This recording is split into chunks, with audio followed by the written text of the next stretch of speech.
যদি সম্ভব হতো তাহলে ৭ কলেজে যে সংকট সেগুলো আগেই দূর হয়ে যেত। আগে থেকে মানে আমাদের তো আন্দোলন করতে হতো না, এই সমস্যাগুলো সমাধান করতে। সমস্যাগুলো তো সমাধান করা সম্ভব না, কারণ সরকারের কাছে অর্থ নেই। প্রথমত আমি নিজের জায়গা থেকে বলতে চাই যে আমি কিন্তু বিশ্ববিদ্যালয়ে মানে আমি যখন বিশ্ববিদ্যালয়ে ভর্তি পরীক্ষা দিই তখন আমি অনেক খুঁজি যে বাংলাদেশে কোনো মহিলা বিশ্ববিদ্যালয় আছে কিনা। আমি খুঁজে দেখি যে প্রাইভেট সেক্টর আছে, পাবলিক সেক্টরও নাই।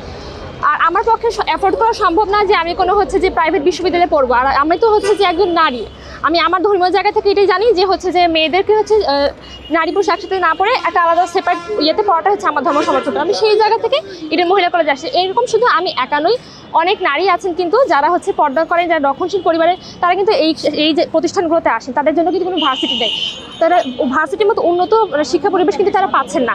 তো সেই জায়গাতে ইডেনটাই কিন্তু তাদের চাহিদাটা পূরণ করতেছে। এখন দেখেন বলা হচ্ছে যে ইডেনের ছেলে প্রবেশ করবে। প্রথমত আমরা তো এখান থেকে, আমি যেরকম বিশ্ববিদ্যালয়গুলোতে ভর্তি পরীক্ষা দিতে পারিনি বা পার্টিসিপেট করি নাই, তো সিমিলারলি যখন ইডেন কম্বাইন হয়ে যাবে, আমার মতো যারা আছে তারা কিন্তু ইডেনটাকেও আর পাবে না, তাদের শিক্ষার জায়গাটা কিন্তু আরেকটু সংক্ষিপ্ত হয়ে যাবে। দ্বিতীয়ত বিষয়টা ইডেন কলেজের যে কাঠামো, এটা কিন্তু নারীদের উপযোগী করে দেবে। দেখেন ইডেনের পুকুর আছে ওই ভেতরে, হল এরিয়ার ভেতরে, মাঠটা হল এরিয়ার ভেতরে, তারপরে একটা বাস্কেটবল গ্রাউন্ড আছে, সেটা একদম আরও ভেতরে। এখানে শুধুমাত্র মেয়েরা প্রবেশ করতে পারে।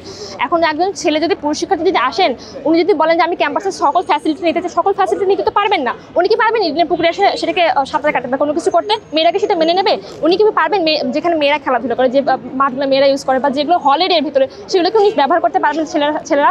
এখন ফলে কি হবে, তারাও এখন আন্দোলনে নামবে বা তাদেরও একটা মানে একটা মনস্তাত্ত্বিক দ্বন্দ্ব দূর হবে এখানে নারী এবং পুরুষের। কারণ নারীদের প্রতিষ্ঠান, মেয়েদের একটা স্বাভাবিকভাবে তাদের একটা এরকম একটা ভাব থাকে যেটা তো আমাদের প্রতিষ্ঠান, তাদের যখন নারী পুরুষ কিন্তু একটা দ্বন্দ্ব তৈরি হবে। এটা একটা বিষয়। আর আরেকটা বিষয় যে দেখেন ক্লাসরুমগুলো, ক্যান্টিনগুলো এমনভাবে জানানো যে এখানে যে একটা নারী পুরুষ যদি একসাথে পড়ে, কিন্তু স্পেসের দরকার হয় চলাফেরা করার জন্য, ওঠা বসার জন্য, তারপর ওয়াশরুমগুলো থেকে শুরু করে এভরিথিং সব কিছু কিন্তু মেয়েদের জন্য। হ্যাঁ, ছেলেরা মাঝে মাঝে আসে, একদিন দুদিন আসে, সেভাবে সেগুলোকে নিয়ন্ত্রণ করা হয়, সেভাবে সেগুলো পরিষ্কার থেকে সব কিছু কিন্তু সেভাবে করা হয়। যখন রেগুলার বেসিসে করবে তখন কীভাবে করবে? এখন যে বিল্ডিংগুলো, এগুলো ভেঙে তো নতুন বিল্ডিং বানানো সম্ভব না। যদি সম্ভব হতো তাহলে ৭ কলেজে যে সংকট সেগুলো আগেই দূর হয়ে যেত। আগে থেকে মানে তো আন্দোলন করতে হতো না, এই সমস্যাগুলো সমাধান করতে। সমস্যাগুলো তো সমাধান করা সম্ভব না, কারণ সরকারের কাছে অর্থ নেই। সেই পরিপ্রেক্ষিতে এত জটিল সিস্টেমে যাওয়াটা আমরা মনে করছি যুক্তিসঙ্গত।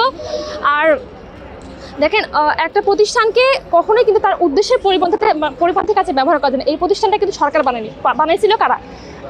শুভ স্বাধীনী সংঘ বা যে একদম নারী বানাইছিল। এর উদ্দেশ্য কী ছিল? নারীদের শিক্ষার জন্য। এখন আপনি যে কাজেই এই প্রতিষ্ঠানকে ব্যবহার করতে চান না কেন, এটাকে কিন্তু নারীদের জন্য মানে ওই উদ্দেশ্যকে রেখে কিন্তু আপনাকে ব্যবহার করতে হবে। এই যে জমিটা যিনি দান করছেন, কেন দান করছেন? মহিলা কলেজের জন্য।